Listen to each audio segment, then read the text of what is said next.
G'day guys, I'm Danny Redbard. And I'm Brooke again. Great, you are Brooke again, and I'm Danny again. I think you've seen us a couple of times, but I love it that we get to tell you who we are every time we get on. So this time we're talking about modelling. And so, who modelled masculinity to me, for lack of a better word? Who modelled how to be a man to me? And I grew up luckily with a father around me and with uncles and stuff around me. And at the same time, I wouldn't want those men to model how to be a man to any other generations, to your kids. or to my kids. It's like I had a level of men around me, which is great. And what we're seeing out there is that not every young boy, young gentleman, has a man to model being a man around them. And the impacts of that are...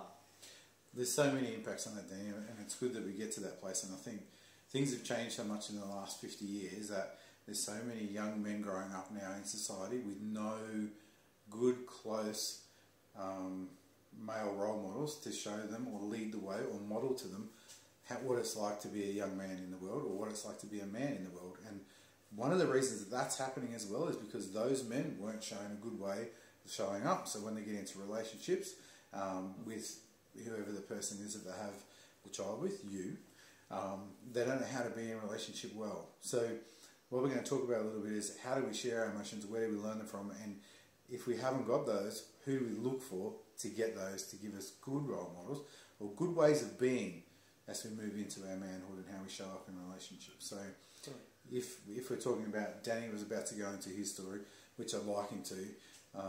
His dad was around when he was a young fella, and his uncles, but they came from farming and stuff like that, and so they were very stoic, what we call stoic men, men that were very unemotional, didn't show their feelings, and from that has bearings on the child, that when I go to my dad and I'm emotional, he shuts me down and stops me from being that, and then I learn that it's not okay to be emotional or to be sad or to cry or to yell or scream or any of those sorts of things.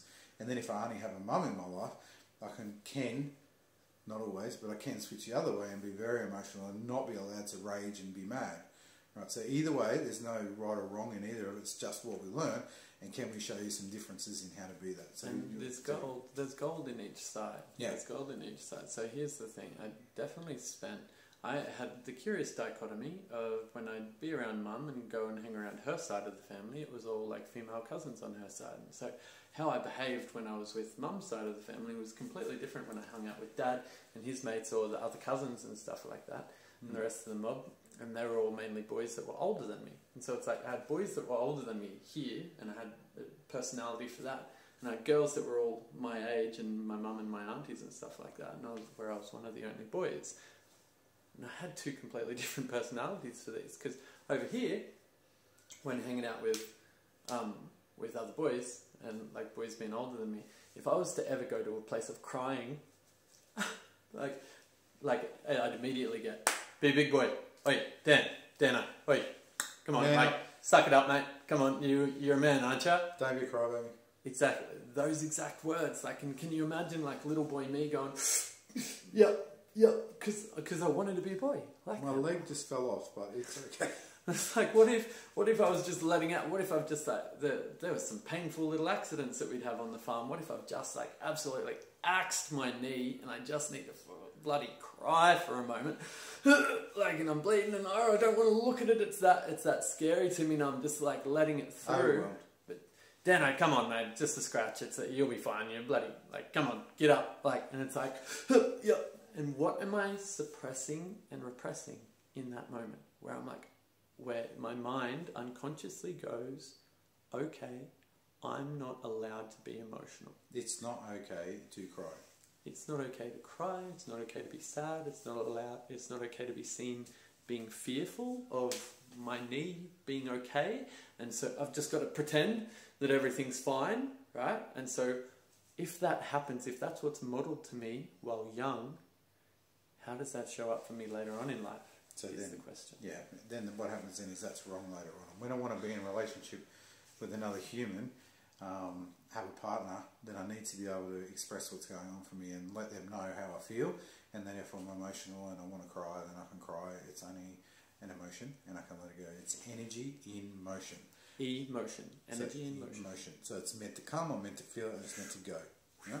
When I press down, you know, say 40 years of my life, all of a sudden there's nothing and I'm crying and I'm in a mess or I'm angry because I'm not allowed to be sad. So what we want to do is understand that as a human, you're no different from a girl in that respect, in emotions. You're no different, you've just been conditioned differently. And so how do you come back to that place it's okay to feel an emotion, let it go and let it go. And you can get really good, I can get really good at that now. I can feel an emotion and let it pass through, and there's plenty of ways that we can deal with that, which we can talk about in another series, how we actually deal with emotions when they're becoming too much or something like that. They only need a few things and we can ask them, and we can actually learn to move them on really quickly and feel them to their full extent. Did you really hear Brooke when he said, in that way, you're no different to a girl, you've just been conditioned differently. That's all it is. If I was a girl in that instance and I'd hurt my knee, they'd just let me be like, Danny's just crying, right? Oh, she's just having a cry. Let her, leave her, she'll be right. And then on the same for girls, we'll let you know a little secret. Girls aren't allowed to rage, right? So when they get to be older women, sometimes they rage at us. Shh. And on that note, right, let's touch on something. So work that we've done over the past years, because Victoria and I, when we were doing similar work, I was going out to men's circle. She was hosting a women's circle. We were hosting men to be in their vulnerability and allow themselves to be in their emotions. And some of them even cried. Oh, God forbid. Some of them even cry for the first time in years since they were a little kid. And Vic was hosting women's circles. And what she was getting them to do was to be in their sexual energy. Why? Why is she getting them to be in their sexual energy? Because all of a sudden girls hit puberty and they're told, oh, don't wear those clothes, you'll get called a slut. Oh, cover up, oh, like wear this bra, cover up those nipples, because all of a sudden their nipples become appropriate. And it becomes wrong, because, or dirty, or shameful. Exactly, because all of a sudden they're sexual. And when Brooke says that, it means unconsciously, right? If I was like, cover that up. Like if all of a sudden she's gone from being a little girl, right, and her body's completely fine, to all of a sudden she's got these slight little breasts, and everyone's like making a big fucking fuss. Oh, cover yourself up. It's inappropriate. That's why girls work like this. Because they get shame about their boobs, so they cover them up. Cover up, and it's like, what does she take on unconsciously about herself? Oh, it's wrong. Like in the same way that I was a little boy that went, oh, I'm not allowed to be sad. I'm not allowed to express emotion. I'm not allowed to be fearful. I've got to like put this brave face on. And girls go, oh, I'm not allowed to show skin anymore. I'm not allowed to be perceived as even slightly sexual or attractive anymore. What's wrong with me? Oh, I'm attractive, and that's wrong, and I've got to push that down. I've got to hide that. I've got to wear a big baggy hoodie or something and like cover it up. It's like, and so women all of a sudden in their adulthood, when they're reclaiming their power and their right to be who they deserve to be, often choose to do this work in being able to express their sexuality. And their rage. And so us men, often when choosing to allow ourselves to be who we want to be, allow ourselves to go and sit in circle with other men and be vulnerable with the emotions that are present in our life. Because when we shut down that part of us, we also shut down so many other parts of us. So when we can't be sad, then we can't have a level of joy as well. Okay, so we've got to be really careful. They're very, you can only have this much sad and this much joy, and same as the other way. So if you can have that much sad, come in and out of it, you can have that much joy. So we can expand our life so much more when we can actually sit in the full expression of our emotions. And there's not one emotion, there's a whole lot of emotions, alright? So it's like, let's be okay with that, and let's be okay with the models that we've got in our lives and who's teaching us how to do that. And so if your dad or the male role models in your life aren't very emotional and aren't very, and don't encourage you to do that, then that's okay for them. And if you need to do it, then you need to be okay to find the space for yourself to do that for yourself, alright? And for the mums as well, they need to let their little boys have the emotions as well and not overdo it. They don't make them like that all the time or let them be in that space all the time. But it's like, it's a fine balance, and there's no right or wrong. It just is. But understand that it's totally okay as a man to feel all of your emotions. You're a human being at the end of the day, and as a human you have a whole gamut of things that you can feel, and don't suppress those bits. Yeah, and forgive your parents. Right? They're doing the best they can. And there's always going to be something that they don't give you. If my parents were quite disciplined on me, and what that gave me is a level of structure. what that took away from me is this, like what I've really had to learn is this ability to be loved and to let go of control, right? Because in my mind, I'm like to everyone else that's less disciplined or less structured or less efficient than me. Like my dad was very like, here, boom, next step. And so I find myself being very like tyrannical in my king energy when it comes up. So I was taught that, right? But to be able to soften and surrender and have other people be in control has been what I've needed to lean into. That's my balance, right? So we're all like swinging the pendulum somewhere. Who would I be, Brooke, if my parents were very rich and gave me everything? Spoiled little shit. You spoiled little Well, actually, we'll do it properly. You would have, Danny, what we would describe you as entitlement syndrome, is what you would have.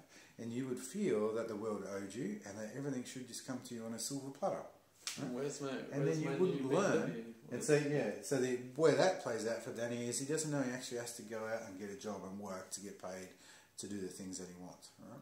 So that's like, we can have all these different things, but it's about what I make of those. You know, we've all had hard lessons, good lessons, easy lessons, and how do we all step into that and have your own choices and be the best human you can be. And it's not just that. For anyone that did get handed everything, or handed everything when they were young, like there's a lot of holes in that situation as well. What if that's the way that my parents showed me love?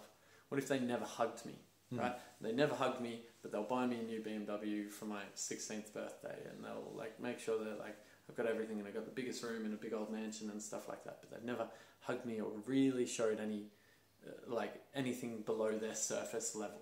They haven't showed me any emotional intimacy. What shadows would I grow up with then? Who would I be then? Oh, like all of a sudden, unlovable. Yeah, but people need to buy me gifts to show me love. But like when they touch me, I'm fucking weirded out. Don't touch me like that. Why are you being so weird? You know? And understand that's what we're talking about here, showing you a different way, because we don't want to just keep passing these things on generation to generation. And when it's modelled to us, that's where we're learning. 0 to 7 is when we really learn all of that stuff. So it's like, do your best to have a look and see how it plays out. And when you feel yourself in a place where you can't get what you want, look and see how you can change the way you show up to get that, right? To model that to yourself.